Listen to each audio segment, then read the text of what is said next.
Despite the past mistakes we can't erase, the future that we can't escape. As long as I can always keep you safe, I gotta be strong. So to your name, I'll fight through the pain.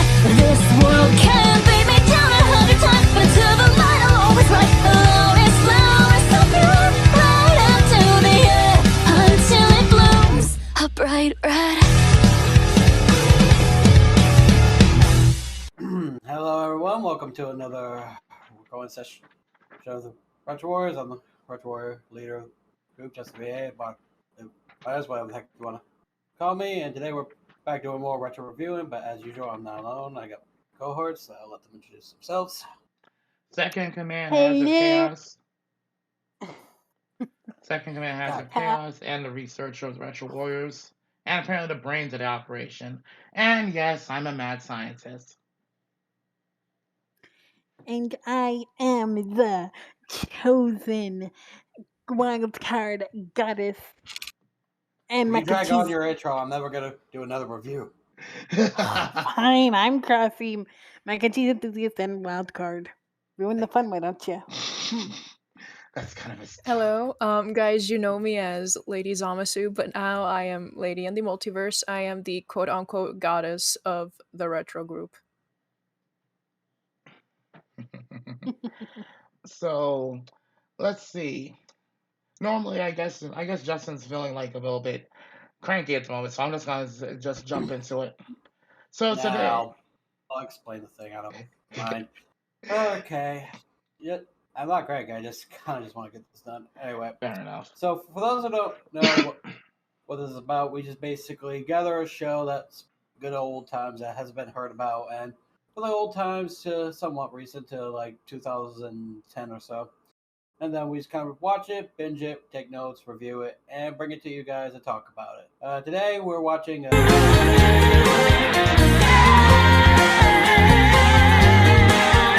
Samurai Deeper Kyo. So basically, this series, Samurai Deeper Kyo, oh boy, where do I begin? Well, believe it or not, we first heard about the show mostly through Crossy here because she's been a longtime fan of the series.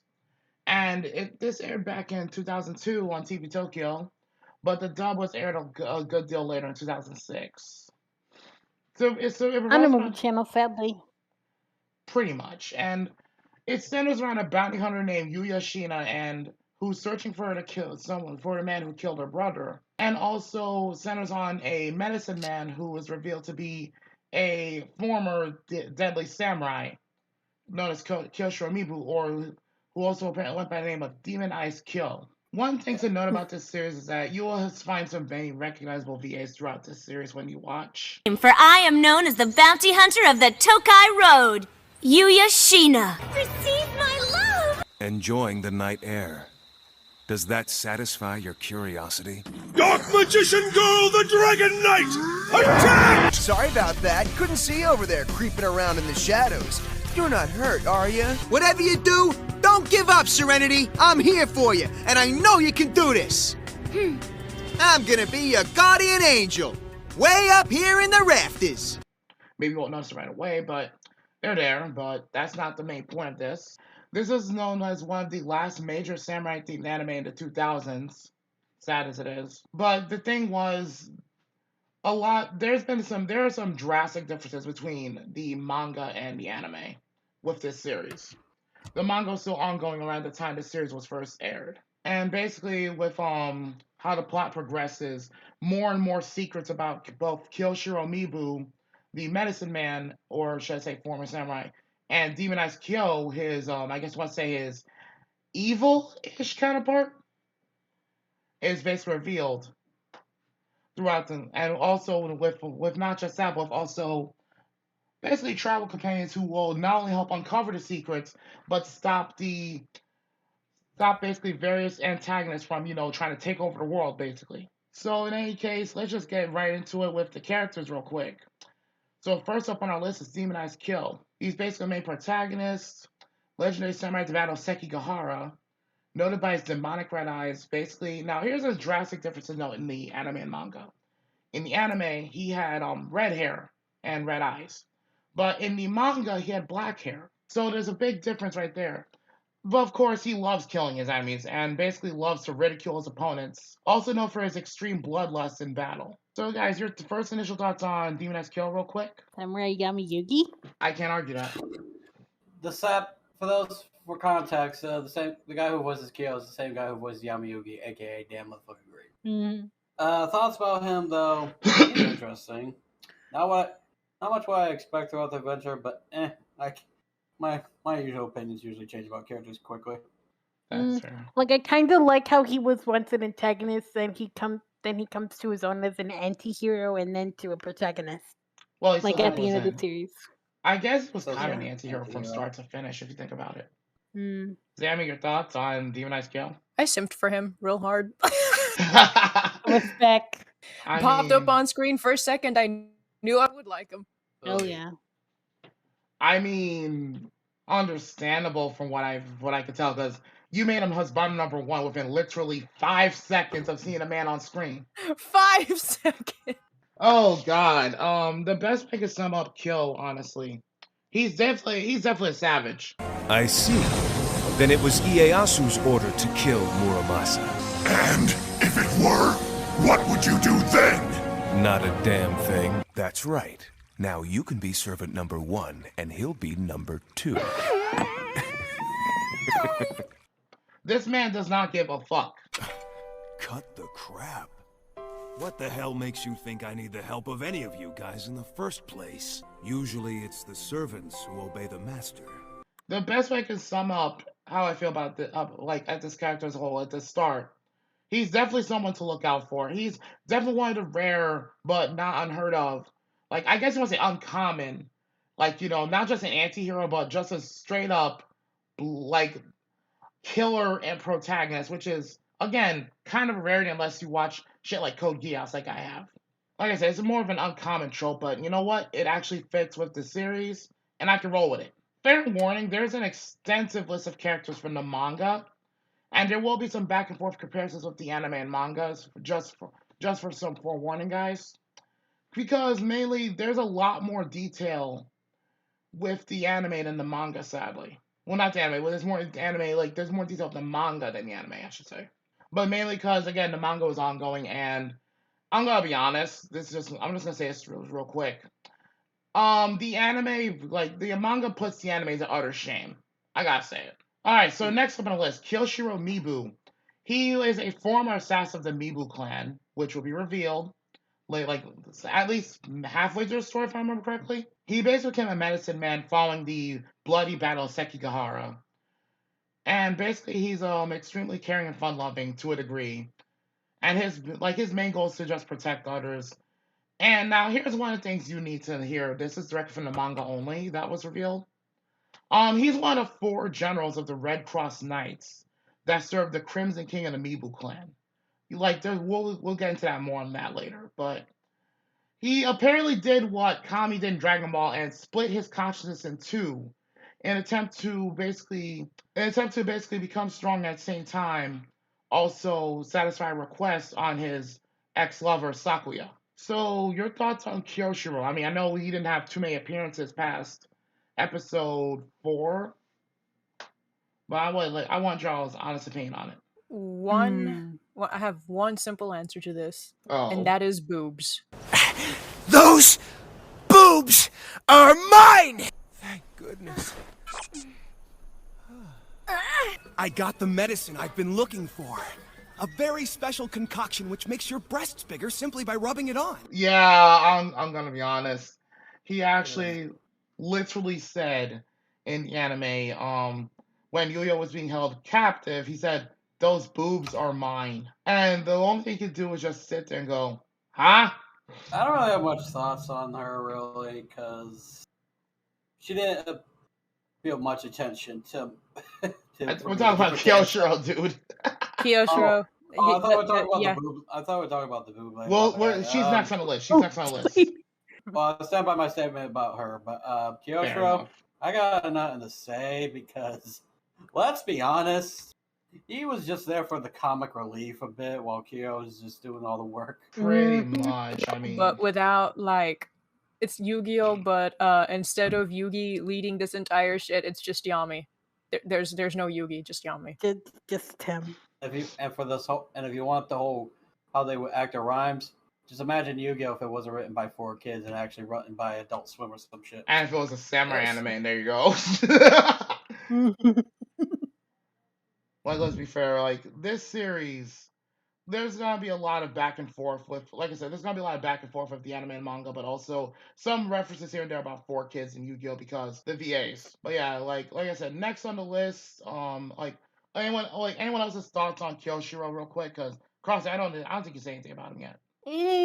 Again, well, like they said, he's more of a like he only comes out when the plot kind of needs him, and then he just goes away. Like,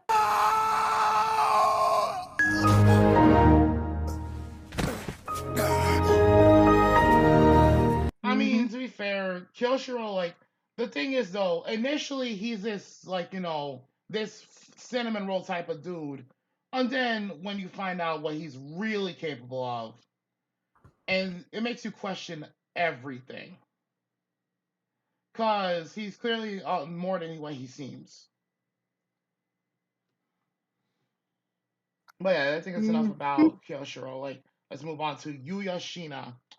Okay, now, she is pretty much I guess you want to say the oddball in all this. Unlike pretty much all the other characters in the series, except for maybe one other, she's the only one that uses an actual ranged weapon in combat. Unless you count what Yukimura uses at the end, but we'll get to that later. Yuya uses a triple barrel revolver as her weapon of choice.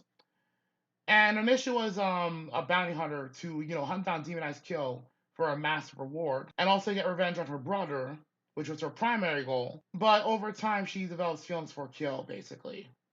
And she has a slightly bigger role in the anime than just the manga. So honestly, you guys' thoughts on Yuya? I mean, boobs. Oh, the boob girl? Yes. Yes, the boob girl. The girl with the gun.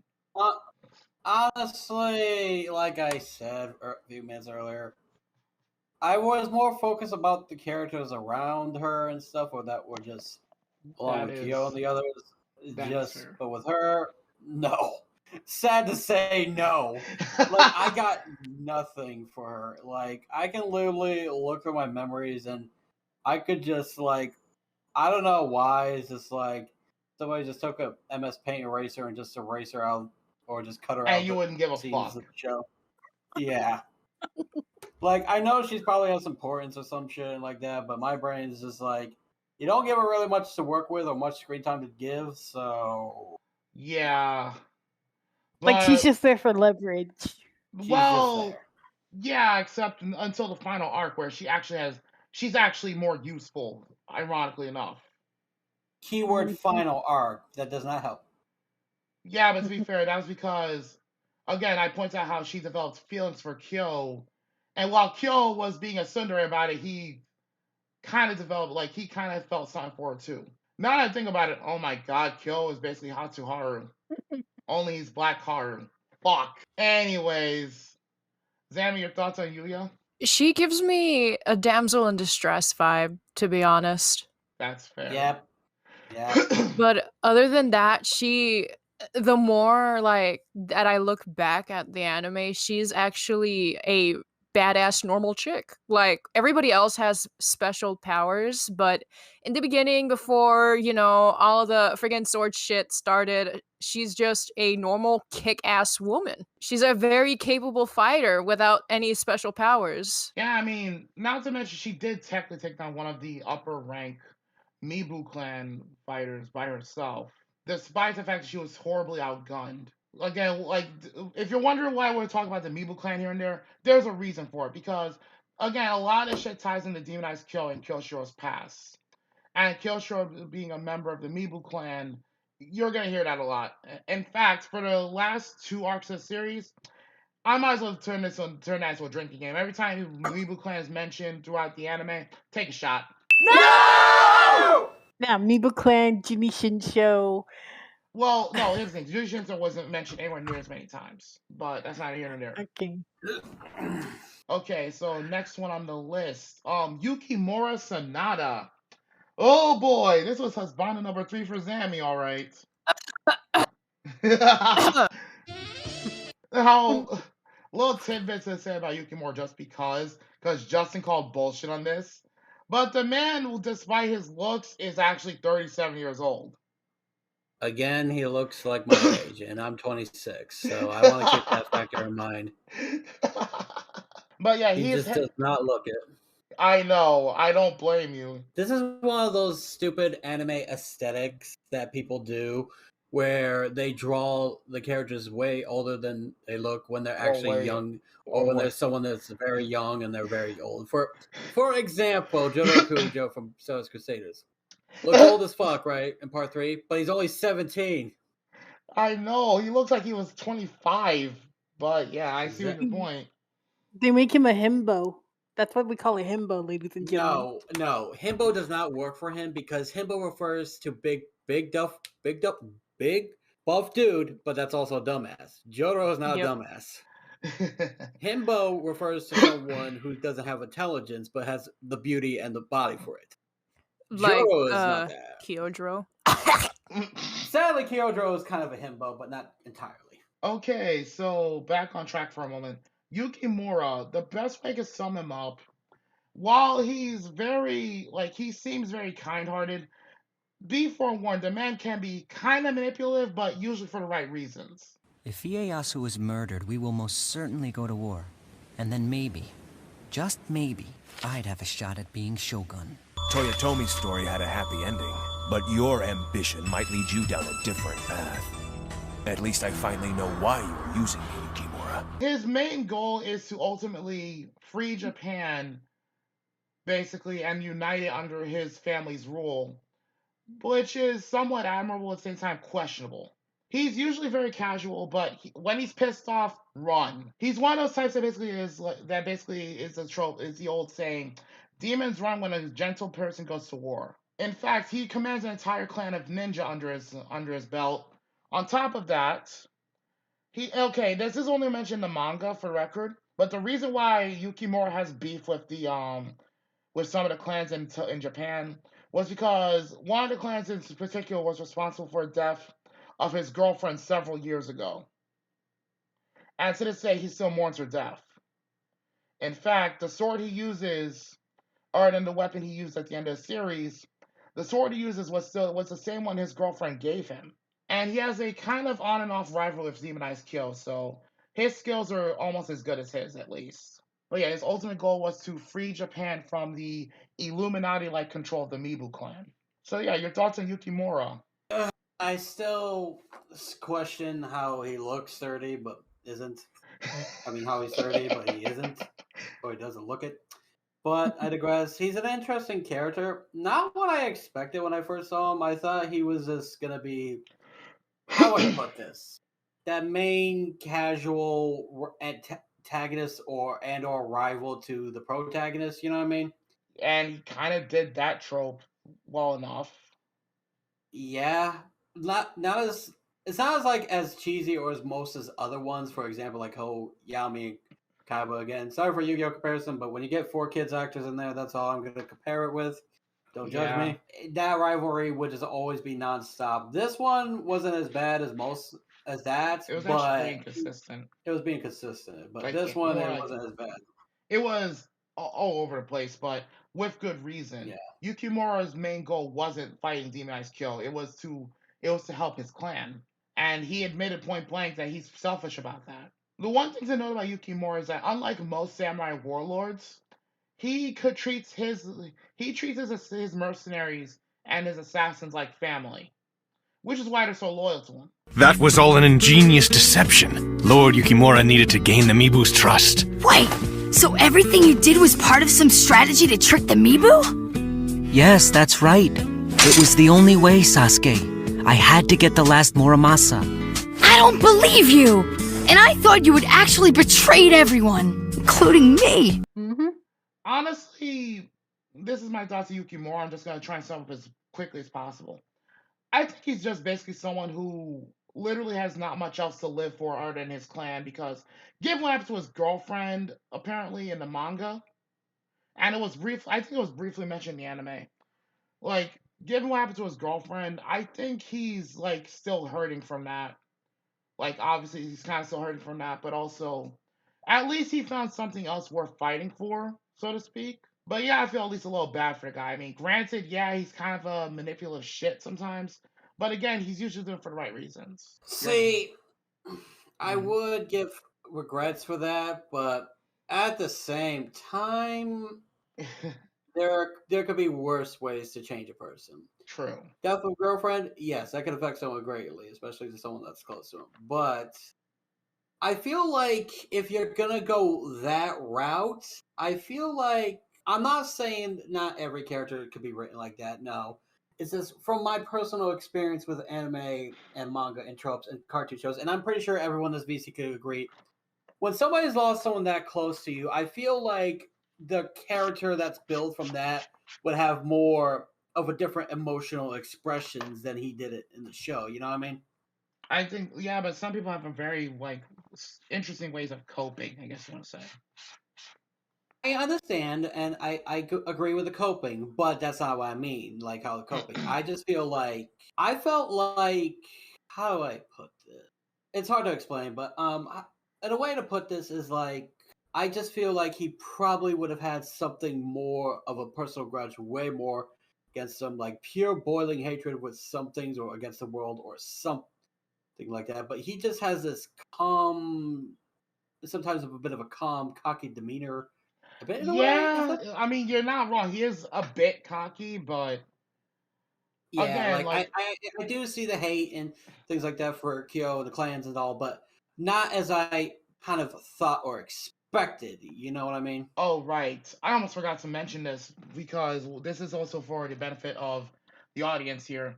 One of the things to note about Samurai Deeper Kill is that much like a couple other certain samurai-based anime, you're gonna see a lot of references to historical figures throughout Japan's warring states and all that. So yeah, Mm. the likes of the names of Yukimura Sanada, who was an actual person by the way in history, but he looked nothing like the anime character from this series. Not just him, but also what was it? I'm trying to remember the exact names because to be fair, it's been a bit since I looked them up. But as far as I'm aware, there was no Mibu clan or anything like that. But Mm. names such as Nobunaga and Toya and what was it, Hidetada, those names do stick out throughout Japanese history. By the way, Right. Zami, your thoughts on Yukimura? When we first started the first episode and whatnot, he like Yuya, he's a kick-ass normal person because he's just a samurai Mm-hmm. in the beginning. Yep. So pretty kick-ass normal person, no, powers or whatever, just samurai. Technically didn't gain any powers at all throughout the series, just special skills. He is just a very skilled samurai until he got that arrow looking thing. I keep forgetting the The name. bow. Okay. Now here's a little different tidbit. I forgot to mention. Okay, the reason they called it Tenguko was because of I guess copyright or some shit like that. But the actual name of the weapon was Tengoku. Well, I guess it was a translation error or some shit. But yeah, the reason for that was only because, to be fair, it was to take on the Red King. Because the Red King was, well, obscenely powerful. And Yukimura, in any other circumstances, would have preferred using his own skills. Instead of just, I just want to say a Deus Ex Machina. But again, it was purely like special circumstances. Thing is, what I want to add one more thing. Like another trope. I'm sorry to cut in to say You're this. good, you're I good. feel like again, I think it's probably because we've seen this in a lot of enemies. When somebody has like a tragic past or some shit, you think they would have a more how do I put this? I might as well say it. A more edgy personality to them. You know what I mean? More Yukimura is stern. nothing like that. No, but you know what I'm getting at. Given how what Yes. you said, what happened to him and his girlfriend and shit like that. You know what I mean? Yeah. Because again, that's someone that's close to them that's been lost and taken. Yeah, you're not wrong. I know Kukimura is nowhere near like that. I'm glad they kind of didn't do it like that. I wasn't my expectations maybe have been too high, but when I known about that, it's just like. But when I see it didn't really go that approach. I actually started to like this character a little more than most other protagonists that went full edge mode. Yeah, like a certain someone from Alpharetta of Zammy Sims 4. Yeah. So let's be honest, there are worse anime protagonists that had bad things happen to girlfriend, and I'm just gonna go ahead and just put up the title logo for Berserk here and just bring it back down and never speak about it again. And if y'all know Berserk, you know what I'm referring to. Oh Simple God. enough. One more thing. Dude looks like a lady. It doesn't help he can pass off as one. Good lord. And I simp for both. Aaron Crossy, your thoughts on Yukimura? He has the same voice as Kite from Yu-Gi-Oh! Zexal. Oh my god. Wait, no. It's true. I Yes. looked it up. Yes. Oh my Yes. god, it's Photon Dragon with the N. Except he doesn't have any of Kite's edgy personality. This is Yo from Shaman King, and you're watching the Fox Box.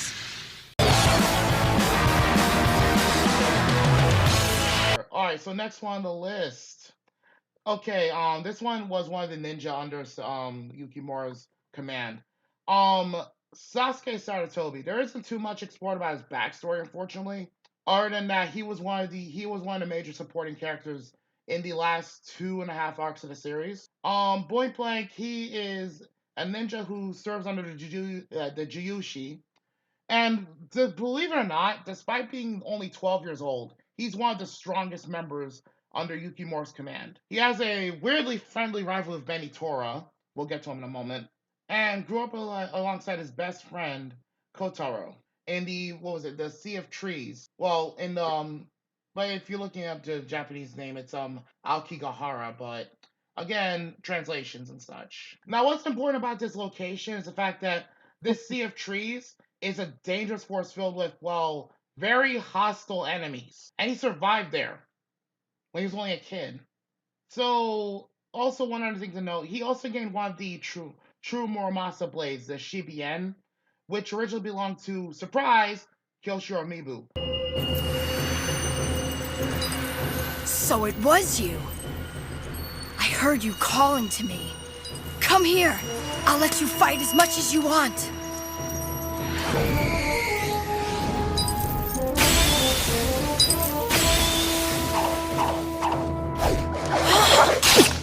Quite a temper.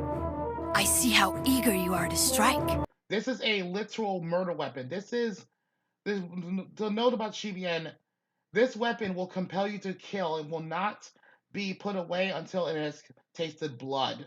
Mm-hmm. But yeah, he could control it with surprising ease. In any case, there isn't much to say about this kid, so I'm just gonna go straight to it. Anyone's thoughts on Sasuke? I forgot what he looks like again. He's a tiny little boy. He's literally the one kid with who basically at one point wanted to shank Yukimura for supposedly backstabbing his clan. The baby. This kid right here. I just put in group chat. Oh wait, that's a boy? Yes. Oh my god, is this another dude looks like a lady? I blame the animation style on that one. That looks like a little girl. You can't blame. I mean, me he for that one. doesn't really have any muscles, so I guess. It's like Cabo from Dragon Ball Super. He ain't built. Oh my god. This is him from the manga. Okay, he actually looks more like a guy in the manga. Sadly. Yeah, you see, now that looks more. Now, you see, if you would have shown me that, I would have said that's a dude. But the first one, no. Just no. It's like how people mistake Griffith for a lady. No, just no. Oh god. Okay, I'm gonna be honest. There's not much I can say about this kid. It's just, don't get me wrong, for parts of the series he was just there. And he had a bit of a temper. But I will give him this much. He really came into his own during the final battle of the series. Well, in the anime, I should say. Like, he really came into his own. And in fact, the only real major losses he actually suffered were against his former best friend and a guy who was before him was one of the major players in the Juyushi. And let's be fair, he got the shit kicked out of him by fighters that were literally a decade or so over him in ability. Other than that, he never really lost any fights. So it gives the kid some credit, if nothing else. See, if I was to give this kid credit for not losing any fights, then that means I have to give Taylor credit for not losing any duels. So well, to be fair, This kid actually fought literal demons at the age of 12. Give him some credit. And Guts killed his first man at the age of 9. I don't want to hear it. Yeah, but Guts was only 9, and he was a kid. Like, it was against a human. This kid fought demons. Like I said, I give him some credit at least. But yeah, Zami, Crossy, your thoughts? Because it's clear where Justin stands on Sasuke. Fucking Naruto ass ripoff. Well, to be fair, it's been before I have to put this out real quick. It's been actually implied that Naruto may have ripped off some stuff from Samurai Deeper Kill. More specifically, it's fine. I'm willing to agree to that. I got nothing to mostly say because about of the manga design. Mostly because of the manga design for Kyo. And it was heavily implied that Madara Uchiha design was actually based off of this. But it's not here nor there, so Point is, I can't give a fuck to give much, because he's another character I really didn't pay much attention to, because again they focus more on his partner than him a bit, just a little. You mean Saizo? I mean, yeah. Saizo had more of a presence, and ironically, he was the one that was meant to be in the shadows.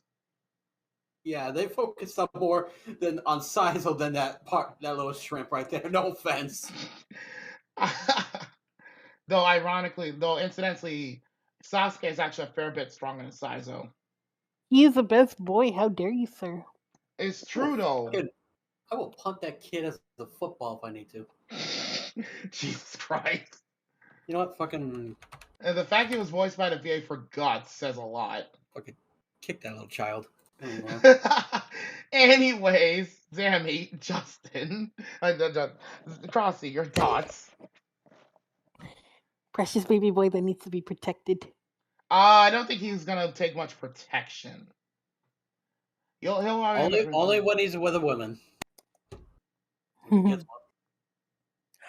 You're so mean, ma'am. I'm not mean. It's just, again, I can't give much thoughts about him because he was overshadowed by Kaido and all that. Like, literally, I barely remember him. Yeah, by Saizo and Yukimura, it's kind of understandable. It's kind of understandable. Zammy, your thoughts on Sasuke? Well, other than I'll take your entire stock.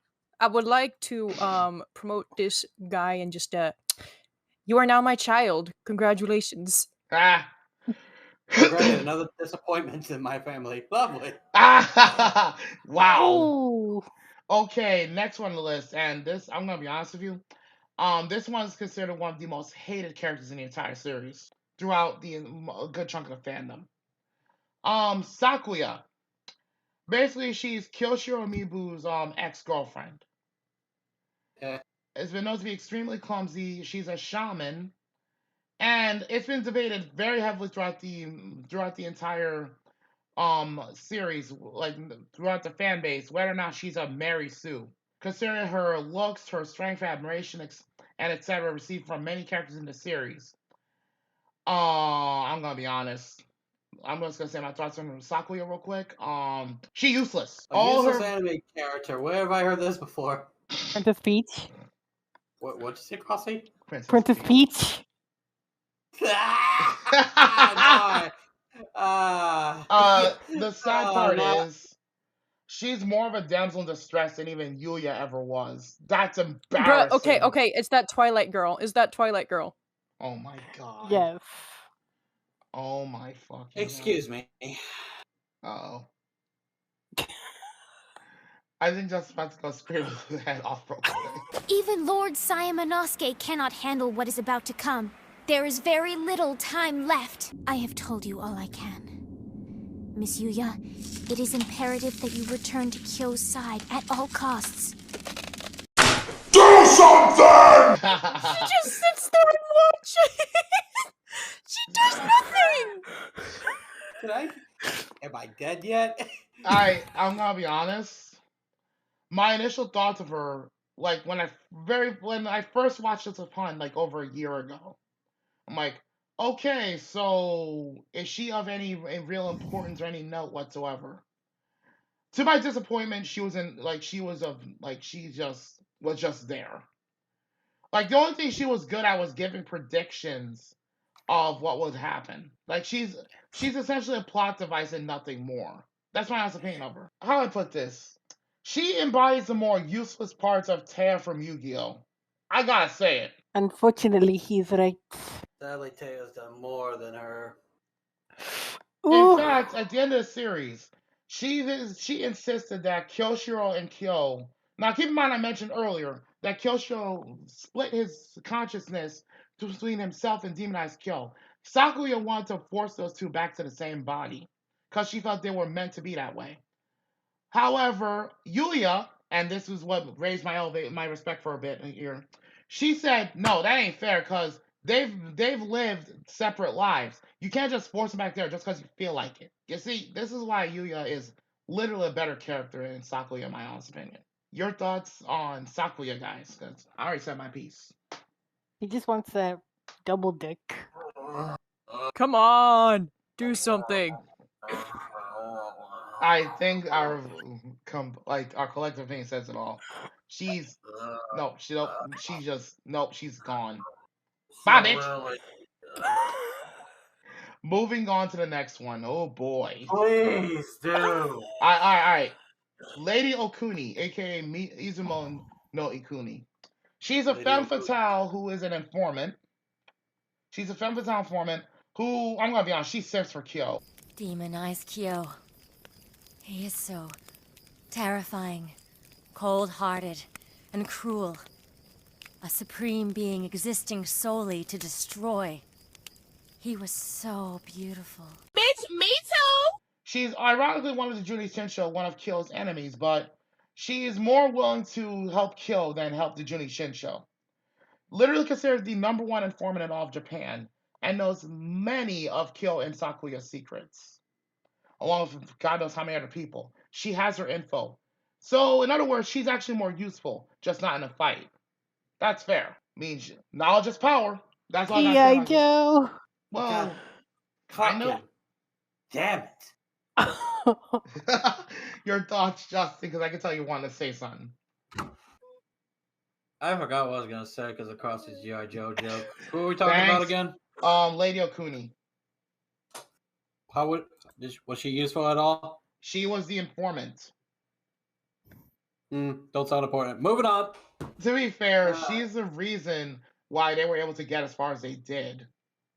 No, it's fine. I understand that. I'm just like, I can't think of anything to really say about her because there's only like, I'll be honest with you, all right? During this binge, not a lot of characters made some impacts on me. I'll be honest. I only remember a good amount. It's not like I didn't like any of the characters or anything. They just like, how do I put this? It's like with Zami when she sees a guy she likes or that's a new husbando. Unless they can really grab my attention, not just like as a wife or a husbando or type of shit like that, but really keep my interest in them, then I probably focus. Yes, I understand the informant has an important role to play. I'm not saying that's a bad thing or anything like that. It's just, well, when the story makes you focus more on certain other characters, especially in certain episodes and more plot points, it kind of makes you forget about the other shit. Fair enough. Okay, 2 reasons why people remember Okuni, sad as it is. 1, her informant skills. 2, boobas. Nice work. Like, those are the reasons people remember Okuni. Her informant skills, which are second to none, apparently, and booba. That's what I was gonna say. She does walk around nearly topless at times. In other words, plot. Crossy, your thoughts? Big booba lady. Humongous hungagongus. Yes. Big bungos. Like huge honkers. Oh my god, what have I done? Humongous hungagongus. Humongous hugalagongonogongus. Oh my god. JT, where are you? We need you to record that. I think it's all for Crossy and Lady Okuni. Supposedly, according to another character, which will be revealed soon, she was supposed to have a different sort of path in life, apparently. But again, her role as an informant is not exactly unimportant. In fact, it's literally one of the reasons why they actually were able to take down the Junie Shinsho. Because she knows all their dirty little secrets. All their weaknesses. But yeah, moving on. Mahiro. Okay, so Mahiro is an interesting one because she's basically she's a kunoichi. She's like basically a ninja. But initially she wants to kill Kyo because supposedly he was responsible for her sister's death. Turns out that was a lie. Because her former master basically was the one responsible for that. And let's see. Honestly, I'm gonna be like I gotta say it straight about Mahiro. The reason she wants to kill Kyo is because of her, like I said, her older sister dying. But here's the thing to note about Mahiro. She's very outspoken when she needs to be, but at the same time, she's incredibly shy. Oh yes, a little tidbit for anyone who might be nervous about this. She can manipulate spiders with ease. Like, she can mind control and manipulate spiders. Comes to the territory of being a Wait. She's afraid of spiders? No, she manipulates spiders.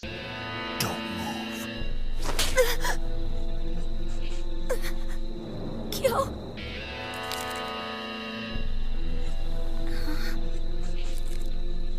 It's poisonous. Arachnophobia. Yeah, she's an arachnophob's worst nightmare. That explains the spider on her tit. That's what I was gonna say. God damn it, Justin, no! Would you squish this spider? Yes. Oh my But god! it's so cute though! I will squish it for $1,000. Oh my god. Anyway. Okay, so thoughts on... Oh yeah, also should point out, she has a huge crush on Benitora. I am not worthy of your words, to be in your presence, you who will succeed your father. I don't know what's wrong with you, but I hope it's not contagious. Which one's Benitora again? There's so many Spear. characters. Sounds like Oh, Joey. It's Joey. Yep. Oh boy, Joey.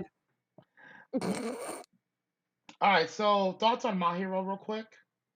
Given how she has a thing for Joey, less cool points for me. Anyway. To be fair, Stay the hell away from me, lady.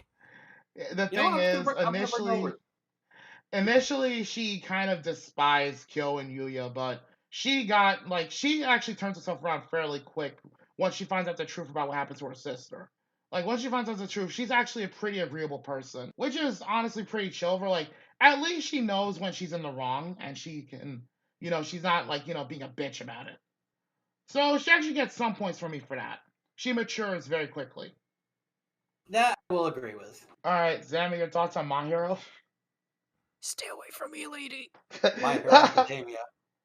My hero. Alright, god damn it. I didn't even see that joke coming. My Hero Academia. Crossy, your thoughts? Yeah, I have no thoughts, but stay away from me. Right. Because of Benitora, like, oh yeah, one thing to note, part of the reason she apparently likes Benitora was because she saw the potential he could become as a man. Which proved her right because she ended up having his kid in the future. Mahiro, you're responsible for taking care of 2 lives now. Be careful.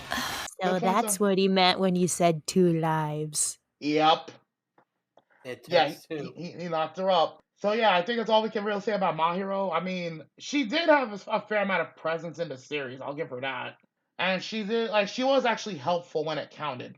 So yeah, points to Mahiro for that. Alright, so next one on the list is Benitora. I'm just gonna get through this real quick. His first name literally means the red tiger. Secret identity of the Tokugawa clan's Hidetada Tokugawa. His main goals are to exterminate all Kenyo and his family's lands, and he was also, until near the end of the series, deeply in love with Yuya. He tends to come off as a bit of a fool, but when he gets serious, he's extremely dangerous in combat. And he did the one thing that even Kyo couldn't guarantee doing. He crippled one of the most dangerous antagonists in the entire series. He only wanted you on your feet. I knew that if I could knock you off of your horse, Kyo would have a fighting chance against you. It's not much, but at least it's going to help to bring you down. So, let's see. I'm going to give my own thoughts real quick on Benitora. Yeah, he's kind of a jackass, but he's the definition of don't judge a book by its cover. Because he's very rarely lost his fights. Give him that much. He's only lost his fights against people who are literally far more skilled than him. So, Thoughts on Benny Tora? I just noticed this. Hmm? Doesn't he fight with his eyes shut? For the most part, he's squinting, yes. Okay, so Brock. Jelly-filled donuts. No, hell. shut up. But yeah, in all seriousness though, Benny Tora, like, yeah, like I said, he comes off as a fucking goofball, but when push comes to shove, he's the last person you want to piss off. Isn't it obvious? I'm gonna find those monsters. And then I'm gonna bring you back. Calm down. How can I calm down? You never know what those perverts might be doing to you while we're just standing around doing nothing. I don't know about you, but I have to go. I can't believe you're just gonna leave her to the Juni Shinsho. She deserves better. And let's see, the best way I can sum him up, honestly, he's reliable, if nothing else. Kind of like Joey. Kinda. Like, I'm gonna be honest, I'd say a little more, like, how do I put this? He reminds me more of Crow from Yuka 5Ds in terms of his reliability, if that makes any sense. I can see that. Yep. Anyone else's thoughts on Benny Tora? Because I know I ain't the only one thinking this shit. I Really? really don't have much to say. Fair enough. I don't either. Benny Tora was like in and out of the series in terms of his presence. So I'll give him points. Like, I'll give him points for that. And for some backstory real quick on the Kenyo, they're basically the demons in the series. But a little tidbit to note about the Kenyo. The Kenyo demons are more prominent. They have more of a presence in the anime than the manga. In the manga, a lot of Kenyo that were named or noted were actually more humans with supernatural skills. That's the best way to describe it. But yeah, one of his major goals was to exterminate the Kenyo and his family's lands, because he wanted them gone. They never explain why he wants the Kenyo gone, but I assume it has something to do with some personal reasons. I'm Kid Muscle, and you're watching the Box Box.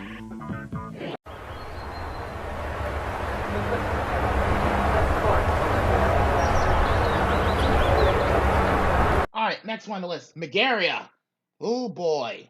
Alright, so fun fact to note, guys. He only appears in the anime. He doesn't appear at all in the manga. Then why is he here? Doesn't even go here. You even go to this anime?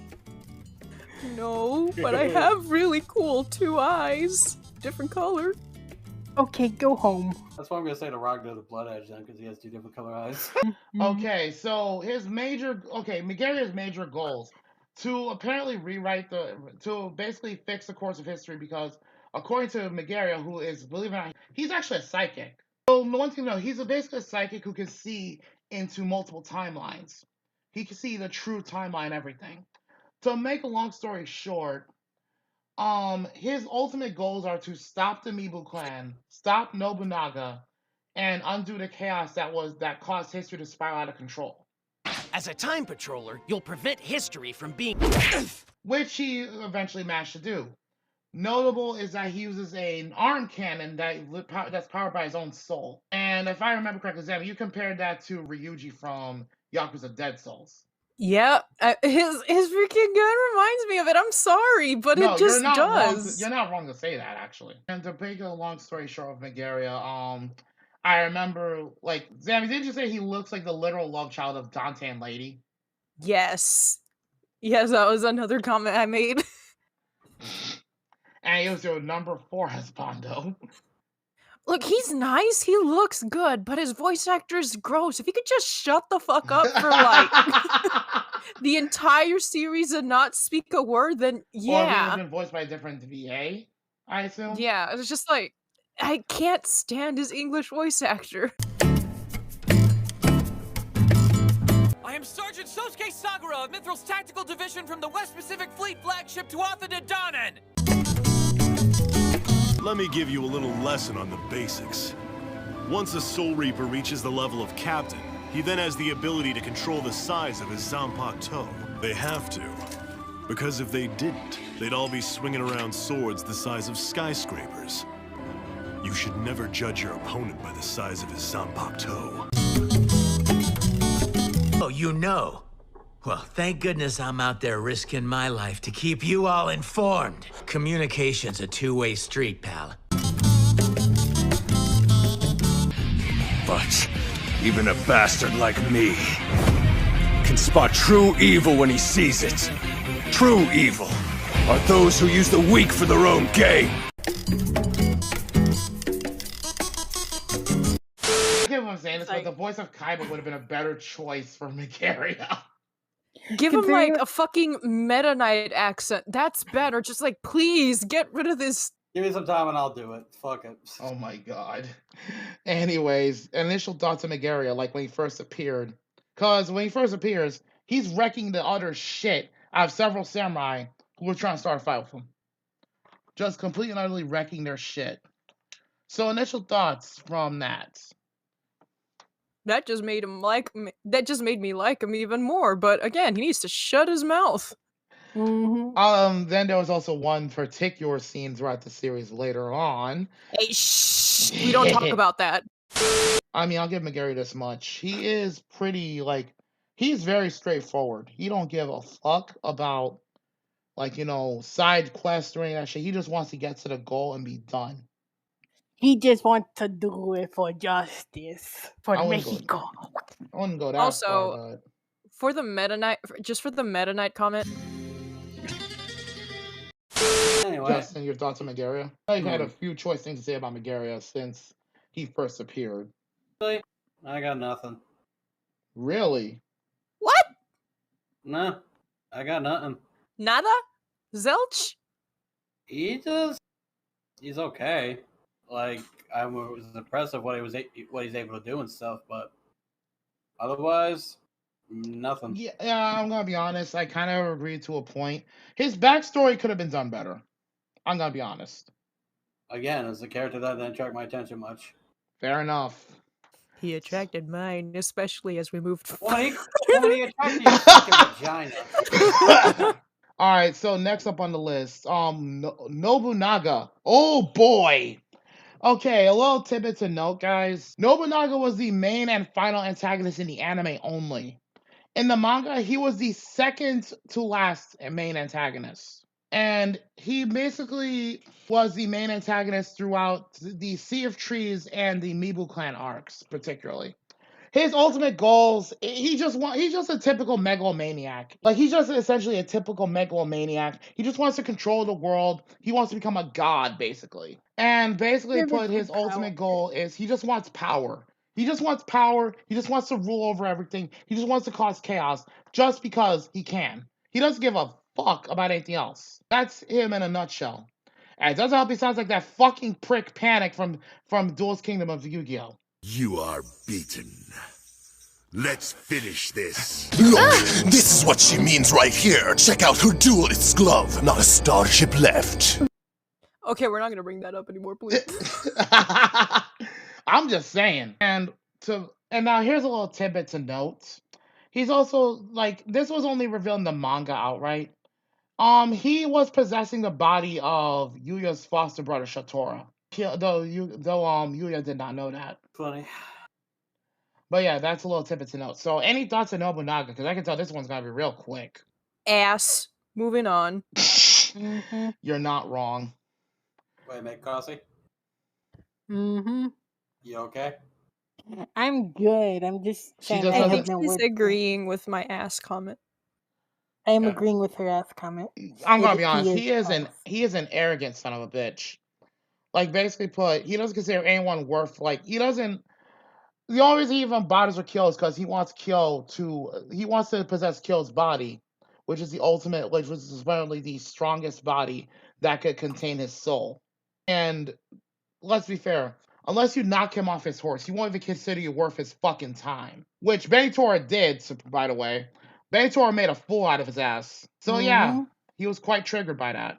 Next one, because I think we can all agree Nobunaga is just, he's not the best villain. Not till near the end of the Mibu arc, anyway. Next one, Muramasa. He is Kyo's teacher in the samurai arts. He taught Kyo the Mumyo Jinpu Ryu style, and also helped Kyo master all of the hidden techniques at the cost of his life. Now, a little thing to note about Muramasa real quick. He also basically helped raise Kyo when he was a kid. Well, that, and also should point out that not only did Muramasa, was Muramasa directly responsible for that, but also should point out that he was afflicted by a very fatal disease. And the only thing that kept him alive were basically his willpower. And also the fact that he basically did some multiple means to survive the death disease that affected him. Also should note that when he taught Kyo the techniques, I should only note this right now, guys, because I know you saw the Suzaku technique. That wasn't the only technique Muramasa taught him. In fact, he pulled a Master Tongue from Fatal Fury, just if you remember. He taught the ultimate technique to Kyo, which sadly was never revealed in the anime. He taught a technique equivalent of the Hakyoku Seiken from Fatal Fury. But yeah, that's not here nor there. Like, point blank, Crossy has a note that he sounded a lot like a certain Sonic villain. He just went to his next life to capture that damn hedgehog. Oh, god damn it. I am the Eggman. Oh my god. Also, a little tidbit, he was also Mahiro's brother-in-law. Academia. Ha! Hang on. Hold on a minute. Hmm. I just realized what that guy reminds me of. Who? Reminds me of Teddy from Persona. Oh my god! Look at the comparison. Tell me I'm wrong. Oh my god! I hate you for that! I hate you for that! Muramasa, is that you? It looks like him though. I know! It's like legit Teddy out of the bear suit. Alright, so any thoughts on Muramasa? Nope. I already gave my thoughts. I'm good. There's not much to be said. Yeah. I think the thing I said about him was the only funny thing I could think of. Well, Muramasa was, oh yeah, a little tidbit. If I remember correctly, he's the one that specifically created Demonized Kyo's weapon, sword, the Tenro, if I remember correctly. It could have been one of the other Muramasa weapons, but I think that was the one he created for Kyo. I think. I have to look that up to be sure. Alright, so next one, Akira. Demonized Kyo's pupil. In fact, Demonized Kyo almost treated him like a son. He has the ability, he's basically the ice manipulator. And now here's a thing to know with the anime real quick with Akira. His backstory is very, very different in the anime compared to the manga. In the manga, he was the reason why he was blind was because he intentionally blinded himself to become stronger. In other words, to surpass his limitations. That was in the manga. In the anime, it's very different. He was actually he was left for dead in a fire in the anime. And the only reason he didn't die was because of both Hotaru and Demonized Kyo, basically. But yeah, there you go. That's his backstories, I should say. So, thoughts on Akira? Oh, the Toshiro wannabe, right. Now Bruh. Oh, please, don't tell. I know, I can't unsee that, even if I wanted to. Alright, everyone, chill. Anyway. Okay, Arnold. Okay, any thoughts on Akira, guys? Because the only thoughts I can give on Akira, to be honest, honestly, the dude, like, how to put this? He needs to be a little more straightforward.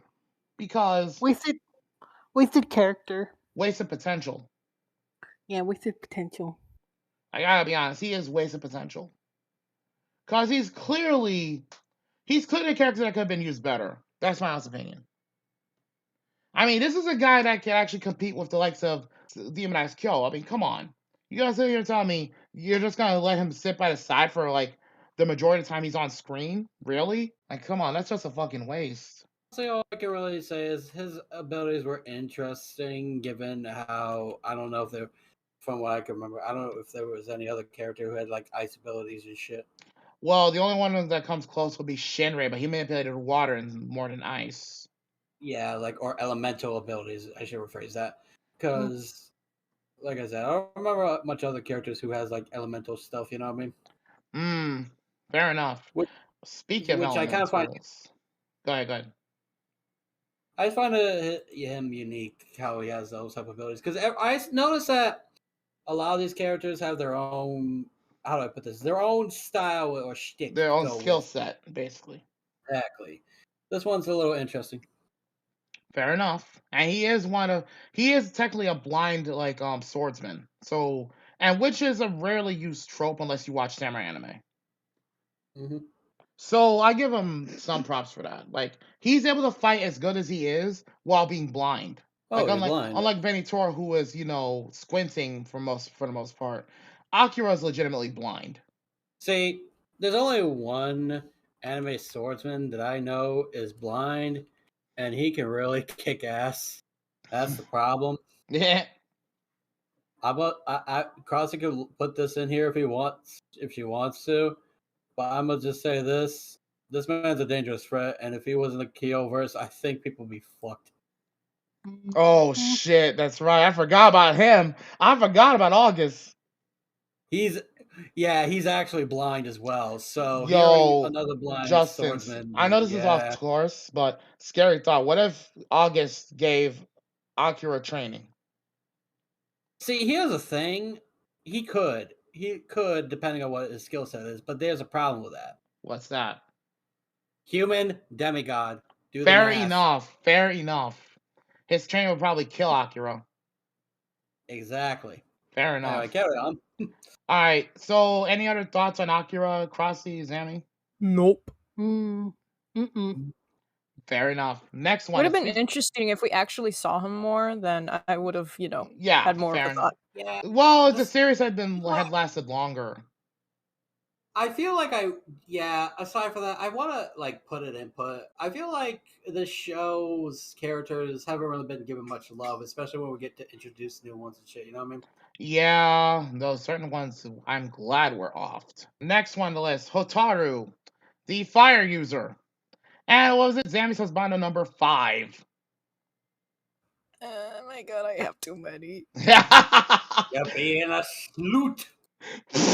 No. At least at least I'm one with taste. Yes. I know. I'm not saying like suit like koi suit. I'm just saying I'm trying to be PG with the SLUT thing. Is what I mean. Ah, fair enough. But yeah, Hotaru basically he can create and control fire. He's basically an expert in the fire style of the Mumo Jinpyo Ryu. He's also yeah, I sometimes I'm having an issue pronouncing that. Okay, now, and this is mostly from the manga, real quick, because his backstory was actually properly explained. In the manga, point blank, Shinrei, as I said, like I told you, Sammy, Shinrei is Hotaru's half brother.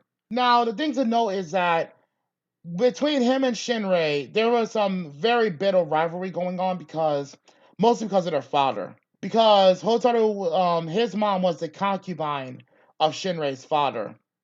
And of course, for reasons that were never fully listed, Hotaru's and Shinrei's father tried to have Hotaru killed multiple times. He used to give me a bath in barbecue sauce and put me to bed with an apple in my mouth. Throughout his childhood and his adulthood. In fact, it was only because of Shinrei that the assassination attempts finally stopped.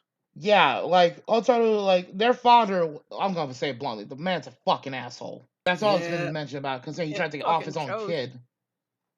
He tried to off his kid for a reason. Basically, Z-Pack pull his Z Broly.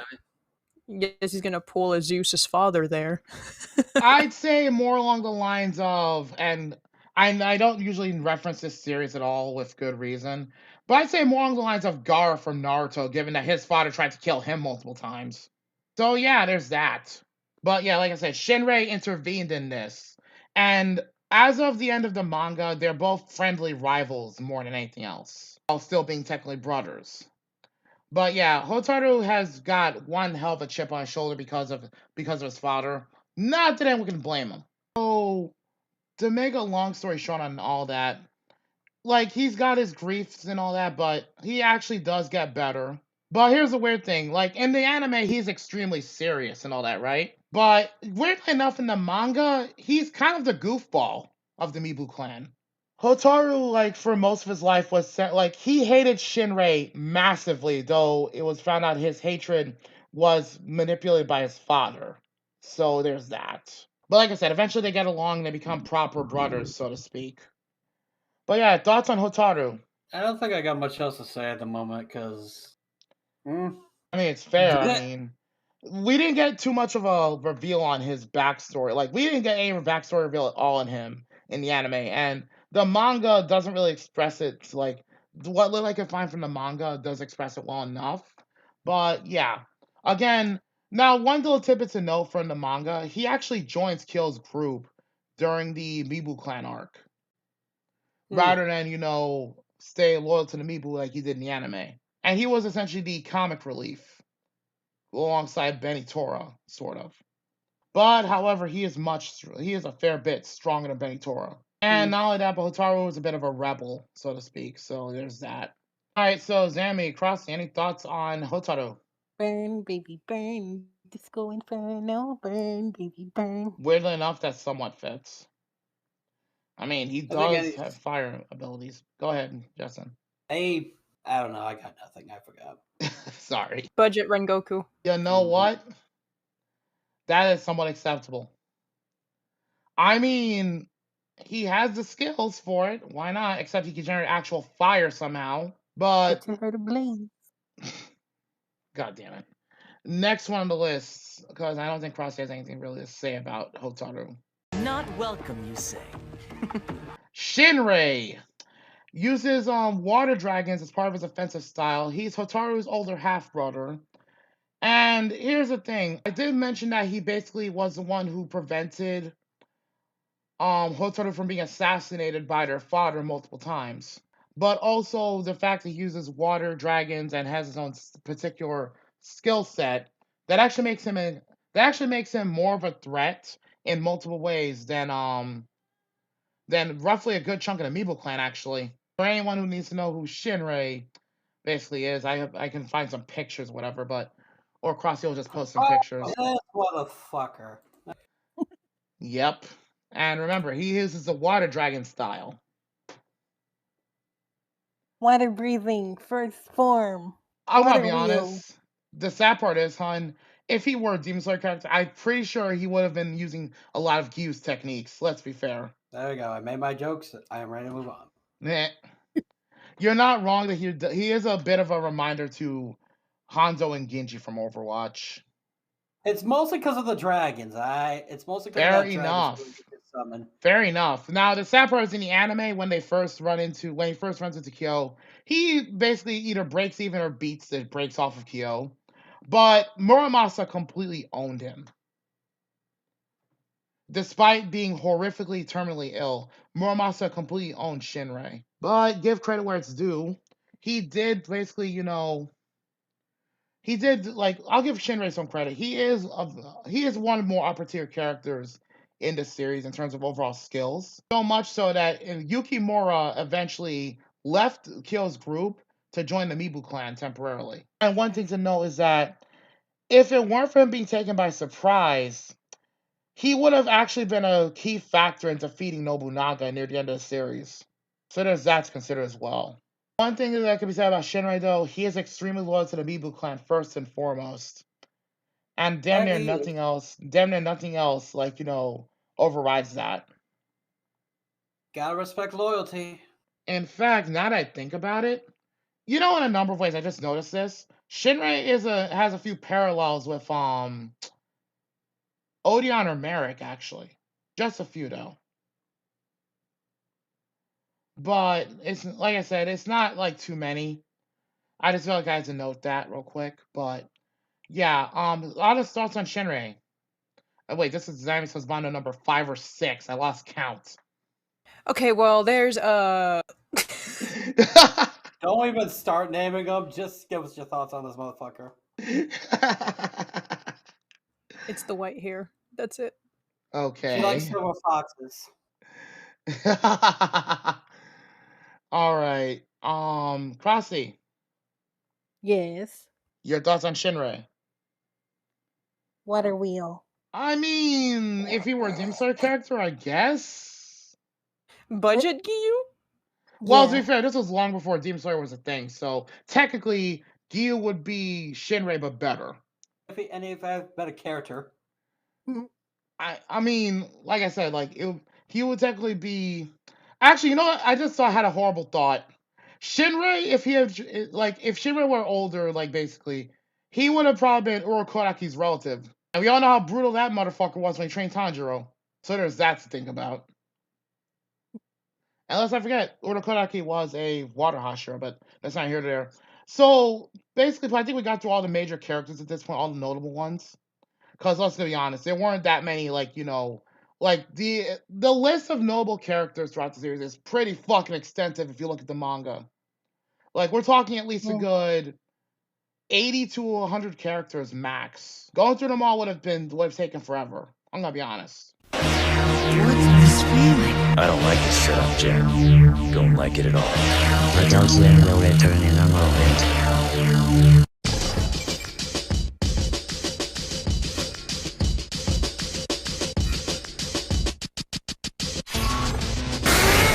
Might as well just get to the fun facts real quick. Basically put, we already noted how a lot of VAs in Samurai Deep Kill were taken from the Yu-Gi-Oh! Dubs, such as Dan Green, Wayne Grayson, Veronica Taylor, Ted Lewis, etc. Now, out of all of them, Ted Lewis had very few actual appearances.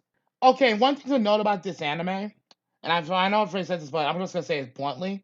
The reason why the anime is so drastically different from the manga is because the anime takes a lot, and I mean a lot, of creative liberties with the plot. In fact, it barely followed the manga plot at all. Okay, also to note, Kyo is technically an artificial construct who was born from Kyo's attempt to purge the violence and cruelty from himself. In fact, Kyo was technically not an actual normal human being. Apart from these flashbacks at his time with Muramasa, Akira, and Hotaru, the anime actually provides less details of Kyo's past. And in fact, Yuya actually got less actual presence in the manga to an extent to note as well. Also, a little plot twist again in the manga. You guys know how basically the final battle, Kyo had to fight Nobunaga while controlling Kyo's body? And how basically they actually literally fought at Tokyo Tower at one point? Yeah. At the modern day. Yeah. Now here's the scary part about this, real quick. Now, remember that this was final about the anime. In the manga, Kyo actually had to fight the former Crimson King, who was an extremely dangerous and borderline megalomaniacal villain himself. And the battle was much more bloody, as Kyo was basically horribly wounded to the point where he literally couldn't even stand. In fact, the only reason he survived the battle when the tower was collapsing, and keep in mind that had he stayed in there, it would have literally buried him alive. The only reason he survived was because the spirit of the sword Tenro saved his life by teleporting him out before he fell out of the tower. That's literally the only reason Kyo survived in the manga. And not only that, but also a major twist near the end of the manga reveals that every living member of the Mibu clan is actually a Battle Doll's descendant created by the true Mibu. In fact, the only actual blood relative of the Mibu who's still technically a true one is none other than, surprise, Kyoshiro. And by proxy, Kyo. The anime says the opposite, as Kyo's the construct, yada yada. Not too different from how Bison, in Street Fighter, literally forced out all the good in his soul. And the one other thing to note, the number of Muramasa blades are different. In the manga, there are only 4, but in the anime, there are 5. In the anime, you already know about Tenro, Shibian, Hokuroku Shimon, Tengoku, and the one that wasn't outright named by Megaria. Another thing to note, the Kenyo, they don't even appear in the manga more than maybe once or twice, literally. And nearly all the antagonists in the anime, they all transform into monsters eventually, but again, this is more anime taking a lot of creative liberties. I imagine if the series got a remake, things would be different, but that's not, again, that's just mostly just shit like that. I mean, honestly, not much more to say other than, just going to go through the story real quick. I'm going to give a real quick breakdown. We already started with how Kyoshiro and Yuya became, they met. They essentially travel together after, you know, the big reveal about how he's sharing a body with a man who slaughtered 1,000 people. Also need to note that throughout all these misadventures and such, they gotta fight more Kenyo, they gotta fight more evil villains, yada yada fucking yada. Not only that, but also revenge plots. Oh yes, let's not forget body stealing, because that's a thing. Oh wait, we ever heard this before? Ginyu. Not just him, Zamasu. Because remember, Goku Black. And so on. Let's not forget how basically Benny Tora like, I'm gonna be honest. Out of all the characters who got some character development, in my honest opinion, I gotta give it up to Kyo and surprisingly enough, Benny Tora and Yukimura. Well, not just them, but also Yuya as well. Benny Tora changed a lot from the get-go. Let's be fair. Yeah, he's basically, you know, Samurai Joey, but he did get a lot of character development. Cowboy Samurai Joey. Also, before I forget, let's not forget a lot of digging into Kyo's past, though understandably so, he is a member of the Mibu clan. And like I said, when it comes to the Mibu arc especially, take a shot every time the name Mibu is mentioned. God, I hope I didn't fuck with my mind too much. Non-alcoholic or alcoholic? How much you want to live? That's a good question. Fair enough. So, AKA, don't do it at all. anyways, all right. So let's go to favorite characters real quick because I know we usually get to this at some point. So, any favorite characters? I'll go first on this, actually. Go ahead. Ironically enough, even though I will still argue with them, it'll be the fucking 30-year-old dude. Yukimura? Yes. He's 37. I will, even though I will still argue with him on that. Again, it's called a himbo. That's not how. But he's not himbo... stupid though. I know he's not stupid. Like Crossy, the word himbo only really applies to big, buff, stupid men. Goku's a himbo. Yep. Goku's literally the definition of a himbo. Yep, it's true. Johnny Bravo is a himbo. That's sad but true. Continue. Any other favorites, Justin? Because I know Yukimura ain't the only one. Obvious ones I know. I only said Yukimura because I know Zami's gonna probably say it along with her other husbandos, but I'm gonna just say it. I do like Kyo. I kind of like the water dragon dude. He was cool. Shinrei? Yeah. Fair enough. Shinrei, like, for all his flaws, he's not really a bad dude. He just has, like, you know, he's just caught between his loyalty and, you know, doing the right thing. So, actually, yeah, kind of like Odeon when it came to Merrick. All right, Zami, any favorites of yours? Yukimura. Any others? I have like 6 others. Do you want me? You know what? Don't even bother asking her because we already know who they are. In her husbandos. But any others outside of her husbandos? That's what I was actually getting at. No. Yukimura's top though. And then Mr. Dante and Lady Lovechild is right underneath him. I would have honestly figured Demonized Kyo would have been first or second on your list, to be honest with you. Yukimura takes the cake because he dresses well as a woman. I mean, he does pull off the look well. Give him that much. Like, I'll give Yukimura this much. He has some very interesting character development and plot twists. I will give him that.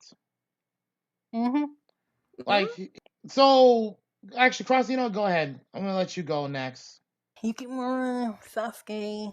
Sasuke? Okay, fair enough. Yep. Go on. That's it. You don't have any other favorites like Demonized Kyo? Because I know you have him as husbando. I did say Kyo. I didn't hear you. I didn't hear you. Like, it was Kyo, Yukimura, Sasuke, and that's it. Before I forget, real quick, because I know we're talking about Yukimura at this point, I just looked up, I did a general search for Yukimura just now, but this is one of the pictures I come up with from, what was it?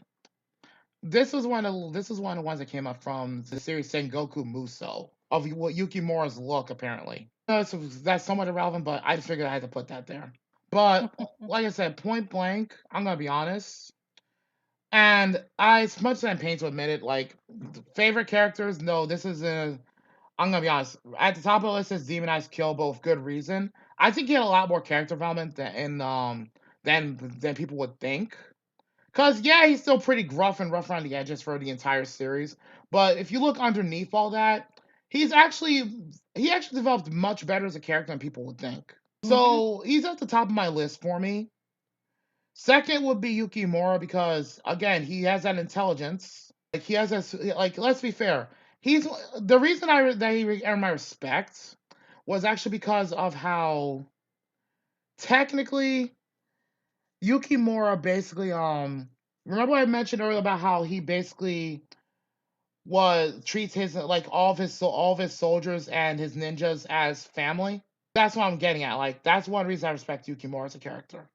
So he's one of my favorites. But another one right up on the list, I'm gonna be honest.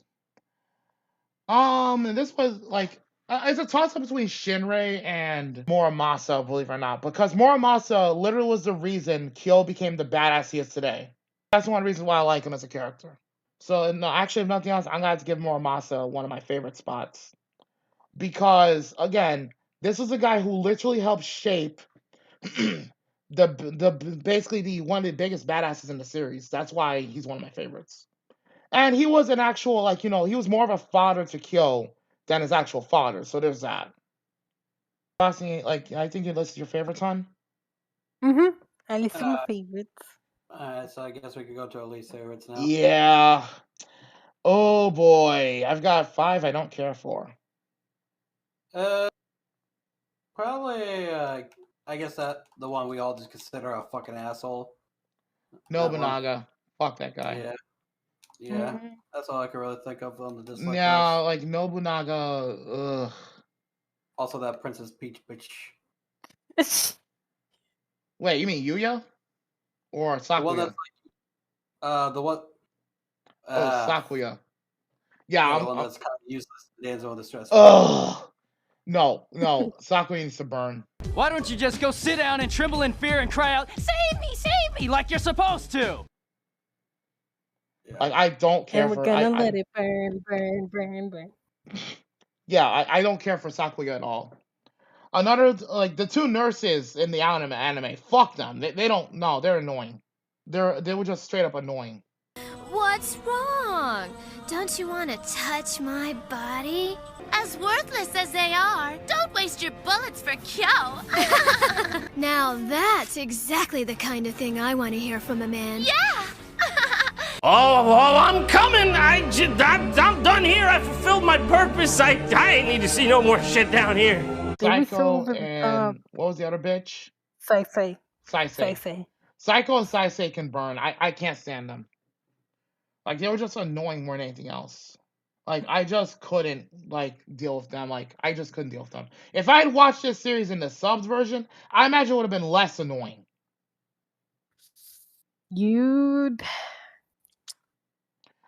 Anyways, the last one on my list, I'm gonna be honest, and this, I'm gonna be honest, to a degree on this one, to be fair. Actually, no, scratch that. Not to a degree. I just hate this bitch. Shatura. Fuck her. That Android 18 looking bitch? Yes. I can't stand her. She's annoying. Not to mention she's a manipulative bitch. Can I just point out the fact that she simps super hard for her brother?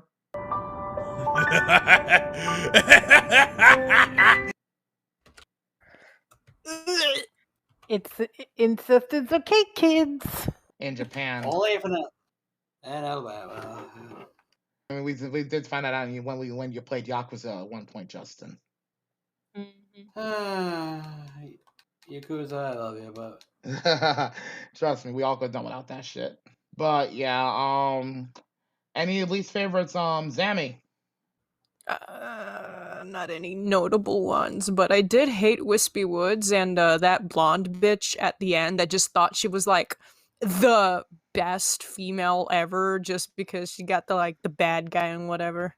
Oh yeah, shots are out. Yeah, she can burn. Well, technically, apparently, at one point in the actual timeline, Megaria to mention, she did actually burn to death. Good. Yeah, and I'll give Megaria points for this. He literally erased her ass. She got the Kikyo treatment. Well, no, hon. The Kikyo treatment would involve any without much pain. In this case, bitch got all the pain of literally being wiped out of existence. So you're not far off though. All right, any others, Zammy, or is that like Shataro? I know Shataro is one of the ones you didn't like, and I know you didn't like Sakuya either. Well, you're just naming them all for me now. I'm just guessing. I don't know for certain. You just named them all. Well, shit, I didn't realize that. Well, to be fair, Sakuya is fucking useless, so even Again, come on, do something.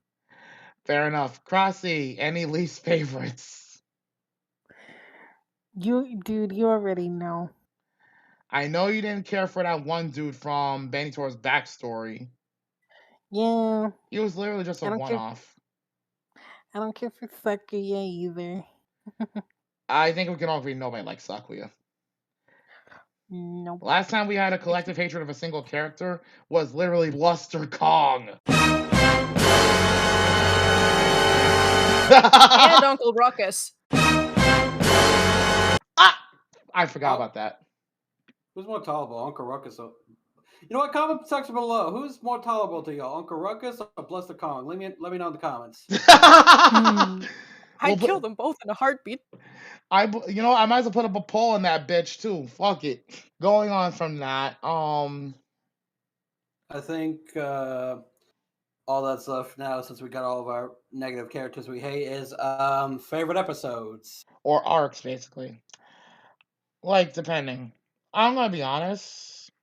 There weren't any particular episodes I liked per se, but I'll give like particular scenes I actually did like. Like, I did actually enjoy the fight scenes between now, despite my dislike of Nobunaga as a character, I will give them credit for putting up some pretty decent fight scenes with him and Kyo.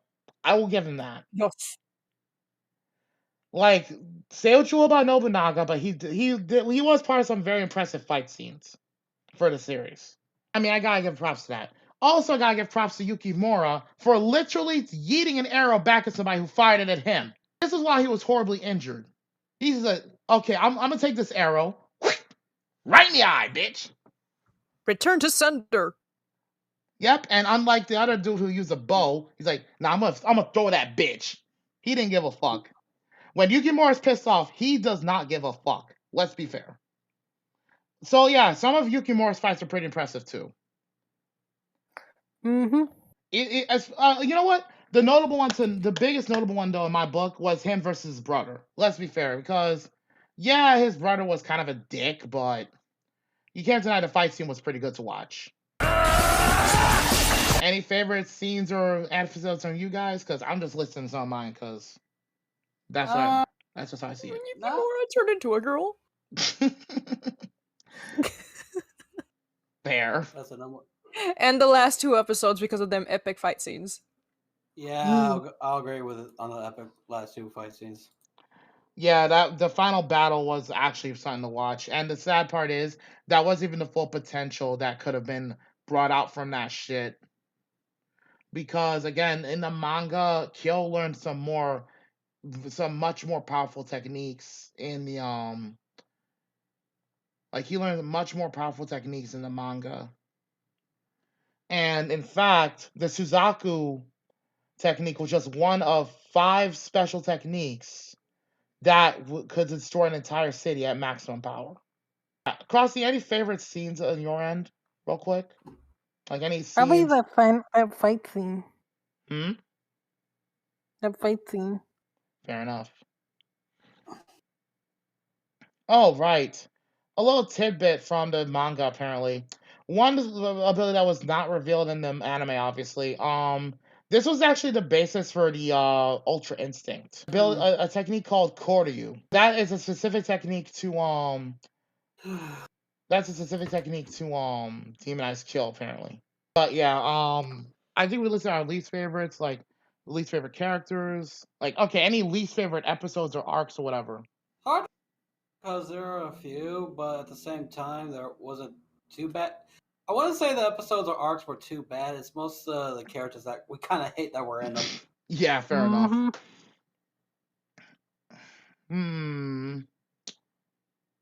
Actually, there was one episode I don't care for particularly. This was right after the reveal of Kyosho being Kyo. When they stopped at that one village and that one girl basically was practically sold out her whole hometown to because she hated the fact that her family laid down their swords basically. I didn't care for that episode. I'm gonna be like, I really did not care for that episode. It was kind of filler-ish. Yeah, I mean, I get it, but I still didn't care for it. Oh, right. The one other scene I really couldn't stand. The fight scene with Saisei and Psycho. No. No. No. They were as annoying as the Prince Yuki fan club at Fruits Basket. I'm glad you and I agree. That's a name I didn't think I'd be hearing for a while. God, we have a damn. It's true though. Those bitches were that annoying. God damn. I didn't think I'd hear that name again after a heartbeat. Unfortunately, that was the most annoying thing I could think of that was comparable. No, it's fine. I'm okay with that. Like I said, it's just. Oh. Any other least favorites? Yeah, like I said, I'm fine. It's Crossy. It's like I said. It's just like that's the one I did not expect to hear again after a long ass time from watching Fruit Baskets multiple times, old school and the rerun. All right. So, in all honesty, before we give our ratings, I guess, because it's clear that there are certain ones we all do not care for. I'm just gonna make some. Oh, go ahead. Finish what you're saying. No, I'm just gonna say, I'm gonna be honest. I personally recommend this series get a remake. Because the way it ended, I know this was a huge disappointment for Justin, especially. The way it ended this series in the anime, don't get me wrong.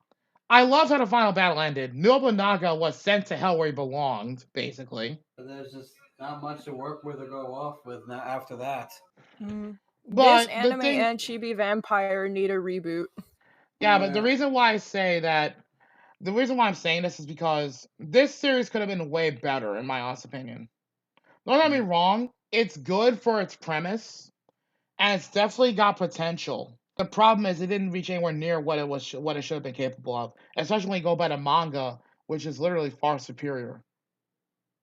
Anyway, but I think we should go before we answer the age-old question of every show review. I think we should give our ratings first this time. Actually, before that, real quick, I just want to point out now, real quick.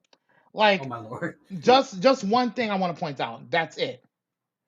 I do like how they use historical warlords and how they adapted that shit, and then use actual Japanese history to blend that shit in without it being what's the word overdone. I will give them that. So it wasn't massive trope abuse there, just enough basically. It was just right there. So I think we should just go all around. Who wants to give their ratings and all that? 8 out of 10. 7 out of 10. No kissing. Is that all it takes for you? Plot was also all around the place. So okay, I'm giving this a 6.5 out of 10. But here's why. I'm just going to list real quick why I'm giving it a 6 out of 10. Because the series was not properly resolved, in my honest opinion. The series left a couple things open-ended, very open-ended. And it was pretty clear from looking at the series, especially in the Mibu arc, there was a lot more to the Mibu clan than just a few elders, Shinrei, Hotaru, and a couple other people. There's clearly much more at work, but they never expanded on it. Most likely due to budget and time. And also, characterization was pretty bad in a number of areas. I gotta be honest. Especially with 4 certain characters in the series. Actually, no, 5. I mean, Megaria was one that could have been handled better because he had a lot of potential, but it could have been handled better. He was doing it for justice.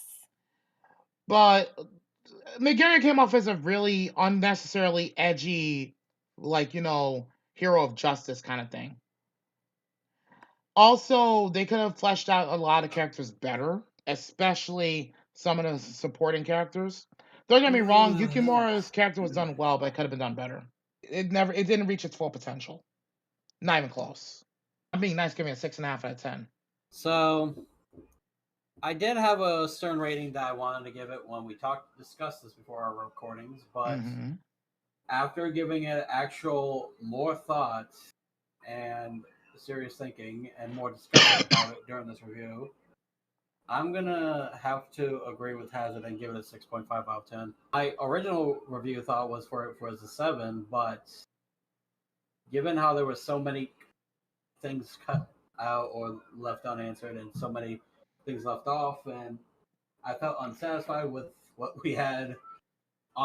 So I, being nice and going with a 6.5, I was close to leaning towards just a straight 6, to be honest. So yeah, I wanted to give this a higher score, but there were a number of problems with this series I could not ignore. Like I did with Afro Samurai, it's a series I like, but I have to be straight up. This series, the writing was not that bad considering how it could have been, but it wasn't that good either. The characterization could have been handled better. I'm gonna be honest, certain characters just need not apply at all. And I'm gonna be honest, this series is in serious need of a remake because there's a number of things that could have been handled far better in this series that just weren't.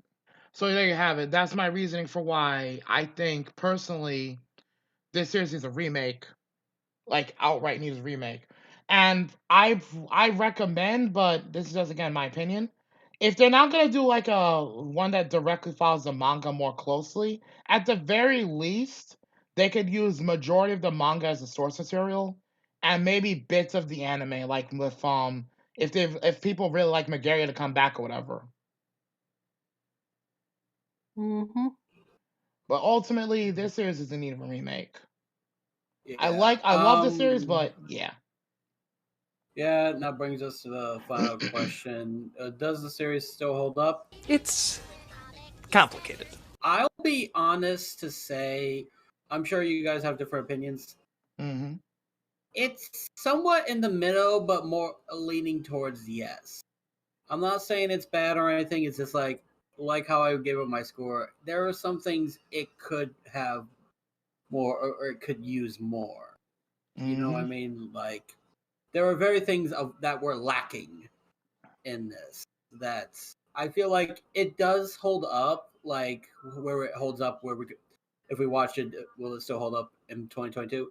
I'm sure it will, but there will be a lot of things that will be changed a lot, but I digress. It does hold up well, but at the same time, I feel like anime phase now, and fans now, how when they are with certain things, they might notice some flaws with it, like we do. So it's very in the middle for me. But do I still like it? Yes, but like I said, it's still in the middle on my perspective. I don't know what y'all would say, but I would say it's kind of in the middle a bit. I say it does, but at the same time, it needs a lot of work. Although I have to point out real quick again that Demonized Kyo and Kyoshiro, they remind me very much of the relationship between Yugi and Yami Yugi, or if you want to really go like out there, Hatsuharu's both light and dark halves, personality wise, in Fruits Basket. Howie. Because weirdly enough, in the manga, Kyoshiro is actually a massive pervert to an extent. Like he's a perv, like he's just an utter perv. In like this is noted in chapter 120. He literally spanked Yuya when she basically was giving him grief. Well, the thing is though, if we're gonna talk about anime perverts, he's nowhere as bad as Moroku from Inuyasha. No, as bad as Meliodas from Seven Deadly Sins. Oh my god! I'm sorry to say it, but that's. I know. That's why I'm gonna be honest. For a split second, my brain did not remember that. Yeah, yeah. When it comes to pervertness, the only people I know top perverts that I could think of is Zoroark from Dragon Ball, Meliodas, but yeah, let's be honest. Meliodas is a gigantic pervert. Yeah. Ropes Elizabeth when she was just asleep and shit. He gropes her all the damn time. Fuck you, Yeah. me. I know, but I'm just saying there's many things he's done that is not too not too agreeable. Or very questionable. Yeah. But yeah, like, so if nothing else, now that I think about it, the relationship between Kyo and Yuya isn't too far off from Meliodas and Elizabeth at times. There's a scary thought. Oh yeah, Crossy, we think we can put that as a notable little tidbit. Hmm. That technically Yuya and Kyo aren't too dissimilar from Meliodas and Elizabeth to a degree, mind you, because Kyo's not that big a pervert. Like, he was basically spanked her at one point in the manga. I mean, he doesn't care though. So No, believe it or not, he actually does more than he would like you to believe. Remember, he just shows more bloodlust on the outside. Mm-hmm.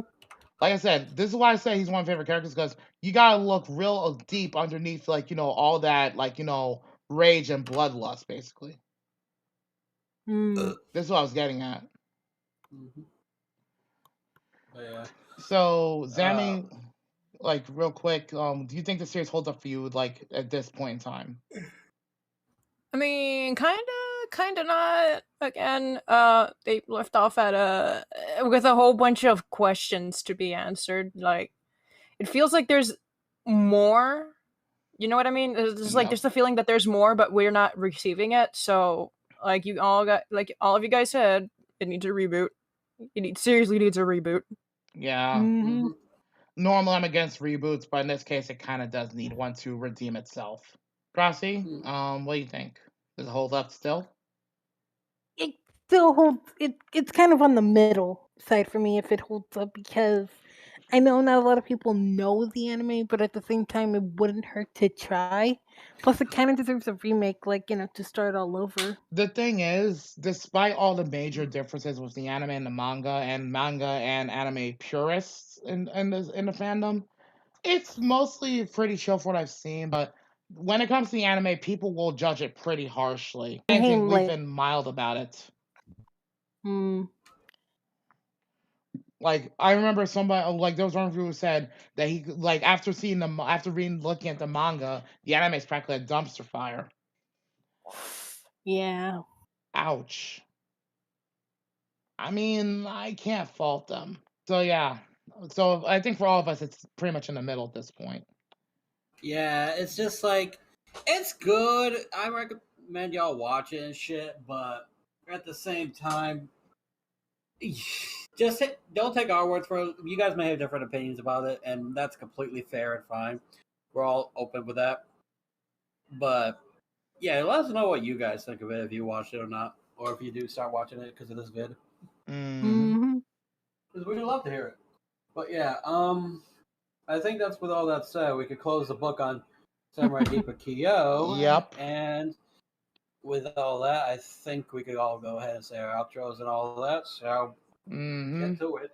Saz of Chaos, Chaotic True Searcher Retro Warriors, and all around sarcastic bastard signing off. And your chaotic queen and the wildcard Crossy signing off. And if you guys enjoyed this episode, please make sure to leave a like, comment, and subscribe. And don't forget to hit that little notification bell. Punch it in the face if you have to. Algorithm sucks. Yeah. YouTube, fix your shit. All right. Well, this is the quote-unquote retro goddess signing out, I guess. See you guys next time. Yeah, links and descriptions, like links to all our channels and such will be in the descriptions. Yep, and this is the Retro Leader signing us all out, and we'll see you all next time. Another wonderful review of Retro Warriors. Bye-bye. Later, adios, guys. For the next time on Retro Warriors.